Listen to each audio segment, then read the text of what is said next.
Alright, what is up, YouTube? HPJ here. Hope you guys are doing well.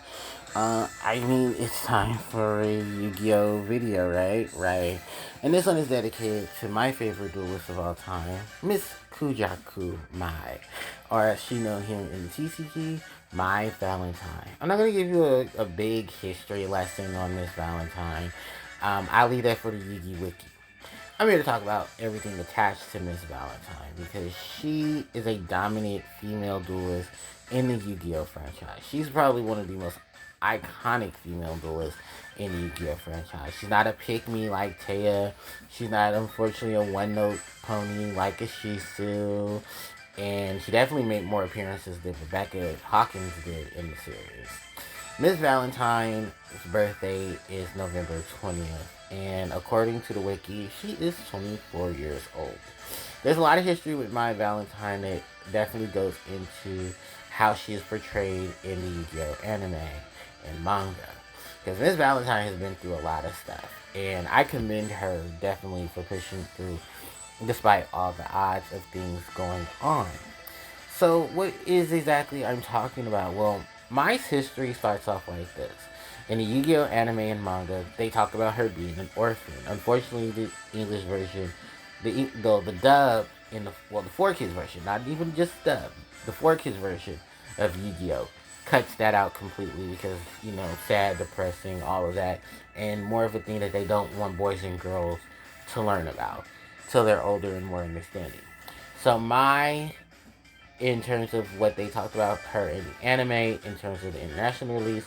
Basically, her parents were nowhere to be seen because they were so busy with work, so it left Miss Valentine by herself. Not true.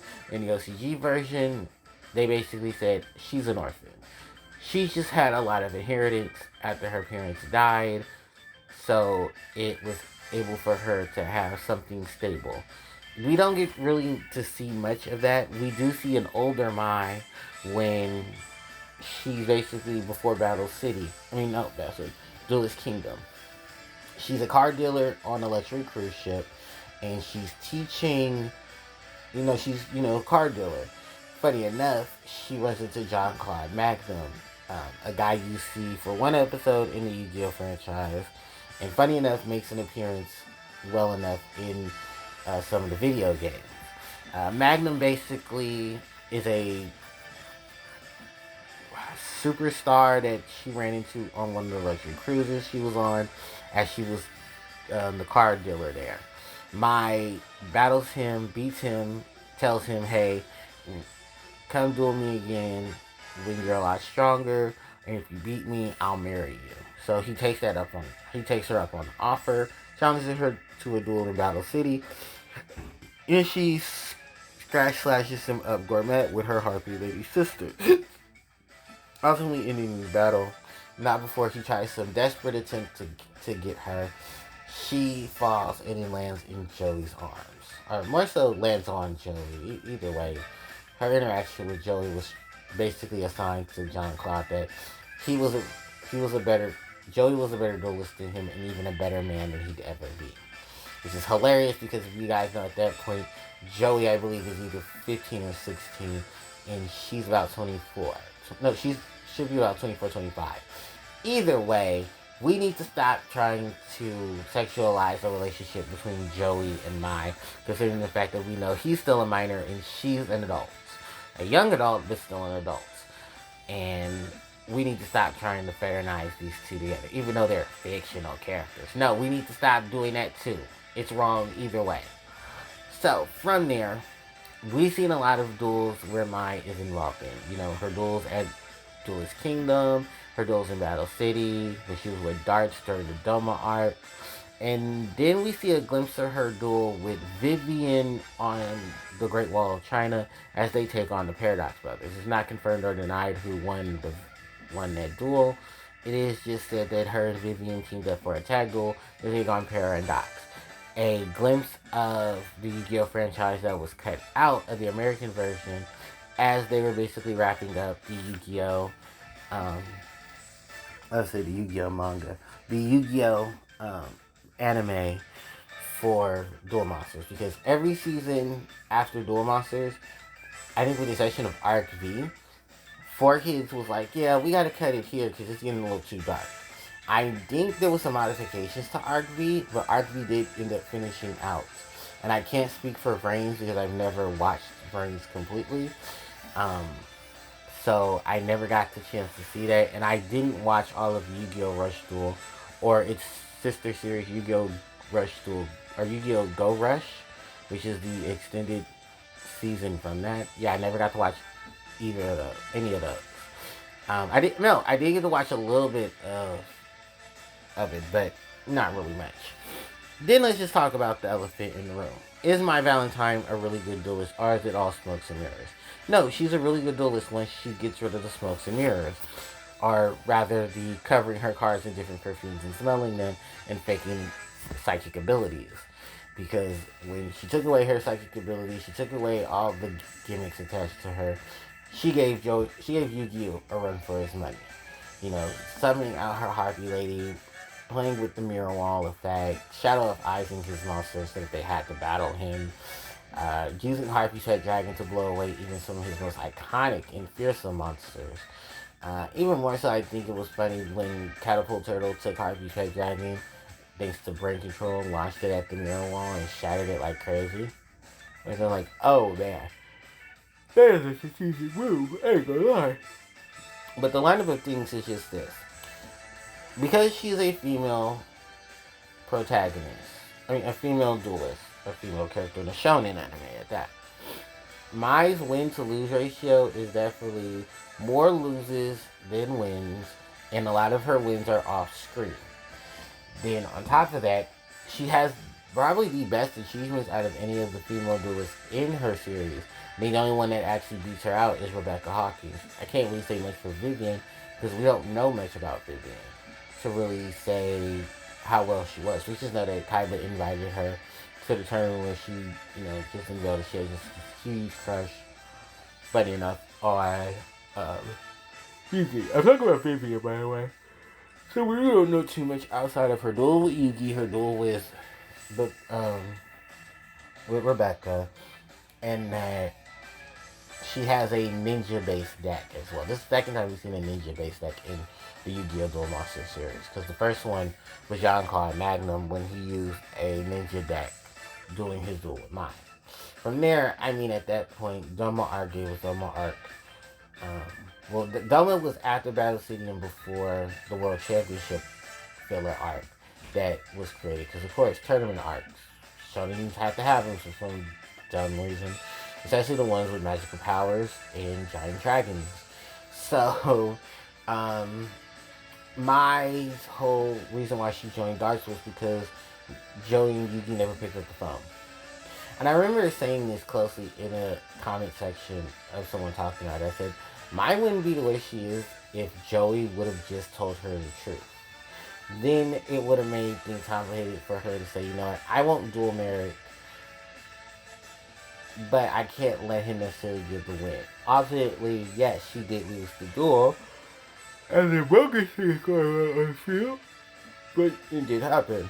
On top of that, she had all those nightmares and PTSD from dueling Merrick, which at that point was caused by all the stuff she was going through. Because I love Mai. Mai is the definition of I'm not Taya Gardner, aka Pick Me Yugi, because it's all Taya did, talking about friendship, but friendship wasn't helping Yugi get in the battlefield and duel. It really wasn't, because let's be real, Yugi at the end of the day was the one that had to face the duel scenario, not Taya, aka Pick Me.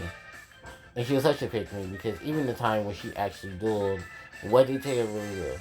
Have her monster use his deck master ability to call Dark Magician from where Yugi was to help aid her in combat. I guess.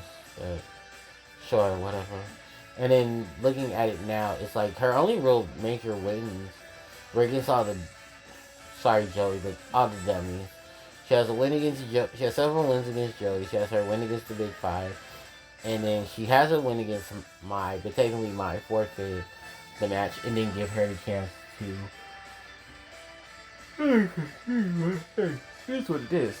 Because at that point, even Yuki realized, oh, if Mai flips Harpie Feather Duster, Taya's gone. And she loses. No, she let Taya win. Even though she could have just flipped the tables on mine and said, okay, on Taya. Okay, pick me. You play D-Cell, I play Duster. Let's see which one works first. Let's see which one hits harder. So then at that point, it was like, alright, everything is where they are. And I think it's honestly and truthfully crazy how, oh, sorry, how everything is, 100% just going in circles with, how they represent her. But I think honestly, her fans and the fans of the decks, of the archetypes in the decks she runs, are basically the ones that are like, nah, we love you, Mai, and we wish there was more to you. I'm sorry if I'm like stepping over things because I'm really tired, and I want to get this video as soon as possible. Many of her achievements basically just kicked her into things after her loss against Merrick. Joey's failure to be a really good friend, only to ultimately, I guess, have this motivate her loss motivate him to beat Merrick and still lose. But I guess that was to motivate Yugi to do what he needed to do. Um, I think the overall consent of things is that because she's a female character in a shonen, she gets shafted, she gets shitted on. I'm not literally, but she's more there for the Gunner fodder because that's what they've done at this point, just Gunner fodder. And no one takes female decks seriously unless like really good pilot, really good strategy, really good setup. They don't have a lot of that with the Harpies in the game. Amazon are there, but no one's playing Amazon. And do we even talk about the mishmash of the witches monster she has? Because Dune's Dark Witch and Dark Witch are not actually dark witches. They're actually Valkyries. In the OCG, their names are different. They're Valkyria and Angel Valkyria. Funny enough, the unfriendly Amazon is not an Amazon. She's actually known as, what's the, the ally killing lady. And because that was too gruesome, they just decided to say, well, she looks like an Amazon, let's make her an Amazon. And then when more Amazon cards started coming out, they had to say, yeah, no, she doesn't count. And therefore, her name of Amazon, unfriendly Amazon, is where it stays. They did not reprint her to where the changes were that she is not considered Amazon's monster, or even more so, just try to change her in general to where it made more sense. But unfortunately, yeah, they did not do that, and it sucks. But it's how things happen to Yu-Gi-Oh. What's her back? Just like Mai Valentine. Well, just like her archetypes, the Harpies, the Amazonas, and the Valkyries. I mean, well, the Dark Witches. Um, Censorship definitely hit them. Covered in legs, cover those boobies, reduce those boobies, and then bam, female monster, female duelist. And yeah, it was a thing. Oh god, it was a thing. And even then, at that point, it was just like, yeah, we don't seek help. So, my thoughts on Miss Valentine. Like I said, she's my favorite duelist. She has my favorite archetype in the series. She has a plethora of things attached to her. Whether they're good, whether they're bad, she still rocks. But I think ultimately, truthfully, there's a lot of things with how Mai has been portrayed, and I've been watching a couple of those videos where I agree with many of them.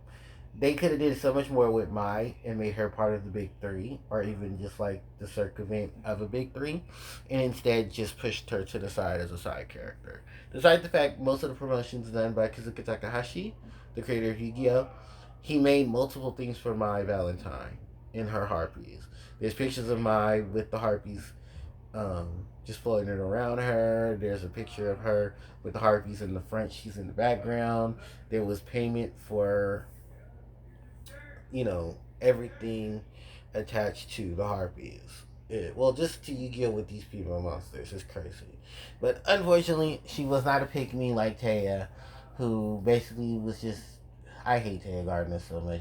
I don't know if I hate her more than Mokuba, but I hate both of them equally. And then even at that point, I'm just like, yeah, it's not worth the hassle that she has to go through. She's a really great duelist. She has a really good amount of fans. Is there relatively any good support that's against the Harpies? Every once in a while. And I think the last time we got any support, it's been over 4 years. Legitimately, it's been for 4 years. We would like to see some new stuff in the TCG OCG. Rush Duel stuff is fine, but TCG OCG is where you started making your bread and butter. Fix it, Yu-Gi-Oh! Fix it. I read Konami, fix it.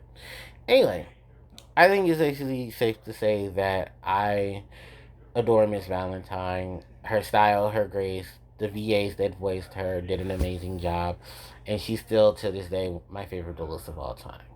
I am extremely tired, and if you guys want more information on Miss Valentine, I'll leave a link to the wiki so you guys can check that out yourselves. But with that said and done, I want to wrap up my video here. Thank you guys so much for watching. I do appreciate it. Don't forget to like, comment, share, and subscribe to the channel because it helps out tremendously. Hit that notification bell, y'all, so y'all can be informed of when I upload more of my content to the channel. And my social media links are in the description box below. Thank you guys so much for watching, and it's CJ signing out. Take care.